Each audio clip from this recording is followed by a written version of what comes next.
Welcome to How You Livin', a transformative podcast featuring best-selling author, inspirational speaker, and minister, Dr. Rick Rigsby. And now, Dr. Rick.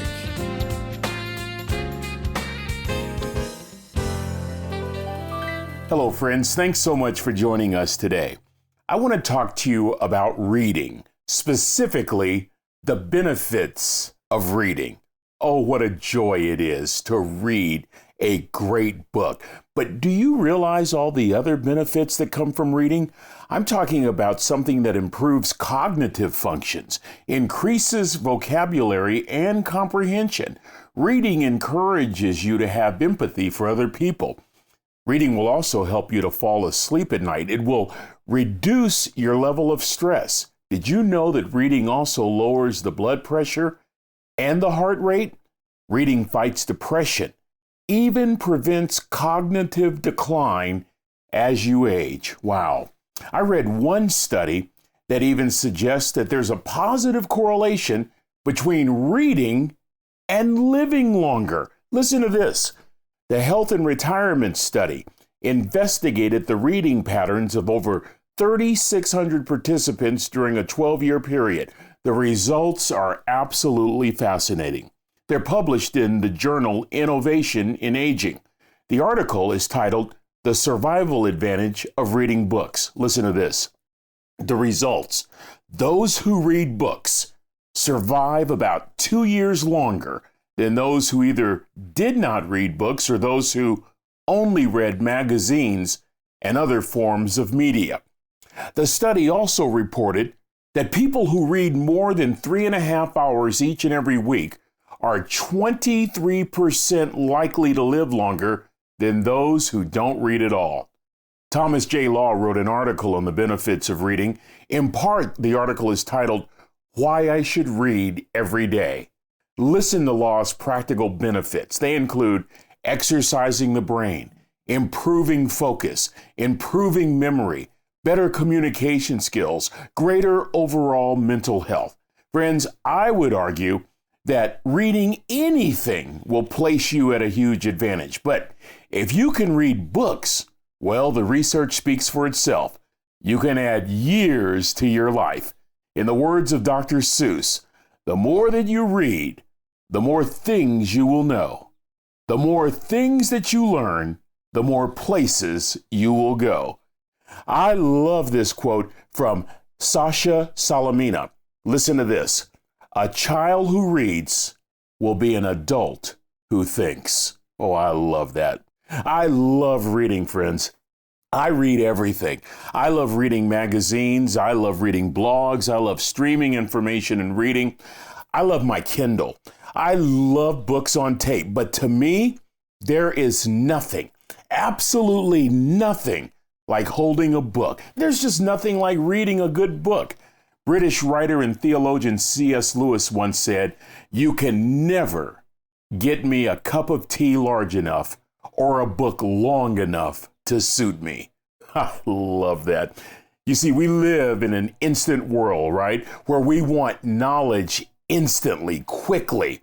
In this world of instant knowledge, books offer more than just clicking a button and reading information. Books offer breadth and depth of subject matter. There's nothing like settling in and reading a good book and getting lost in the story. I have a personal goal to read at least one biography every month. I love reading biographies because people don't just attain success. There are many failures on the road to success. I love reading about the ups and the downs. They encourage me to keep going, regardless of the circumstance, regardless of the situation. So I love learning about all of these wonderful people from all different periods in time, from all throughout the world, who just didn't quit.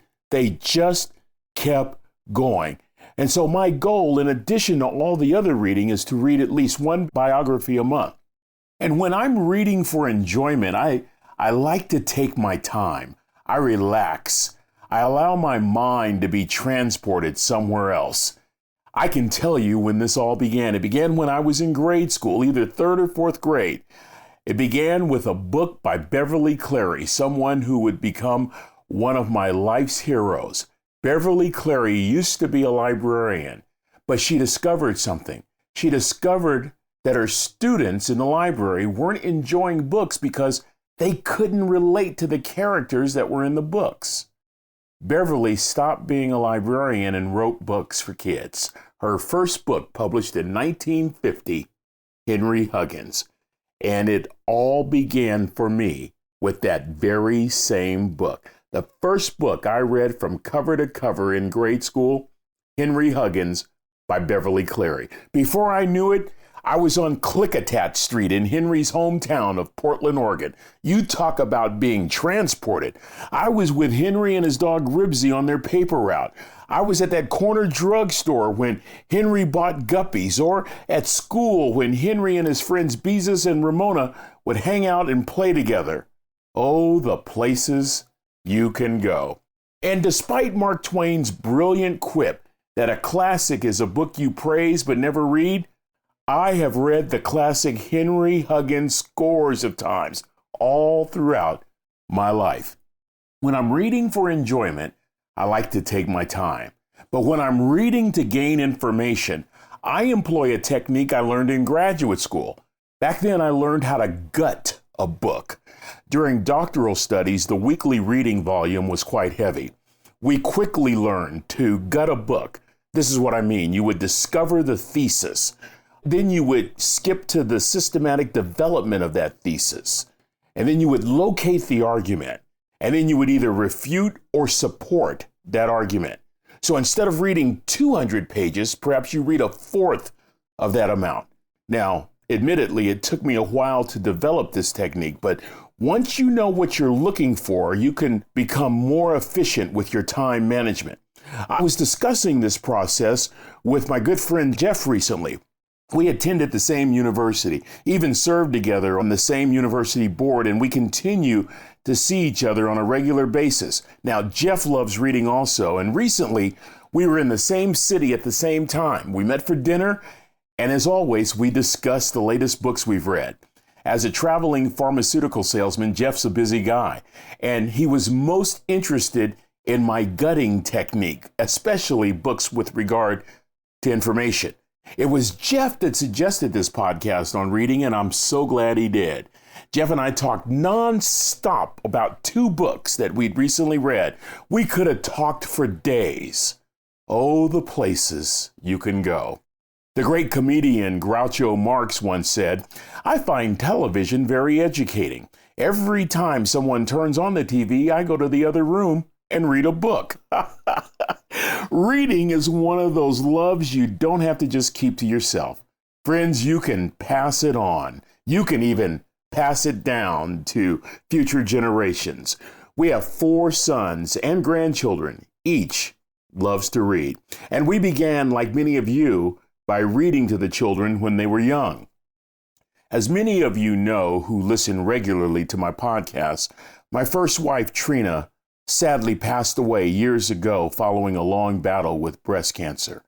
Back in the 70s, I met Trina in college. I was what we used to call a mass communications major. Trina studied nursing and went on to work as a labor and delivery nurse for a hospital. Once our sons were born, Trina decided to retire from nursing and be a stay-at-home mom. But as the boys got older and as they got into their elementary school years, Mom Trina, as she is affectionately remembered, would volunteer in the school library wherever the boys were attending school. And it was in that library where her love for reading was always on display. Her favorite thing to do as a volunteer was to read to the students. Even when she was sick, even between chemotherapy treatments, she would read to the students. It gave her such joy. And what a thrill it gave her when she was named school librarian at the last school our boys went to. Toward the end of her life, she still read. She would even ask me on one occasion to bring a rocking chair from home and place it in the library so that she could be more comfortable when she read to the students. She read to the students all the way up to the week before she passed away. Friends, I'm privileged beyond measure to speak a couple hundred times a year all over the world. But my number one absolute favorite engagement each year is driving from my home in Dallas to Bryan, College Station, Texas. It's there that I read to the students who attend Brazos Christian School. I read the same book every year, Henry Huggins. And I read Henry Huggins to the students who have assembled at the school's library, known today as the Trina L. Rigsby Memorial Library. Friends, pick up a book today and begin to read again. It will not only transform your life, but it will impact the lives of countless others. Oh, the places you can go when you read. That's going to do it for this episode. Until we meet again, this is Dr. Rick, asking the most important question I can ask. How you living? Are you ready to make an impact in your world right now? Do you want to stop existing and start living your best life right now? Dr. Rick wants to give you the first chapter of his best-selling book, Lessons from a Third Grade Dropout, absolutely free. Just go to www.rickrigsby.com/free gift to get the print or audiobook right now. This is thepodcastfactory.com.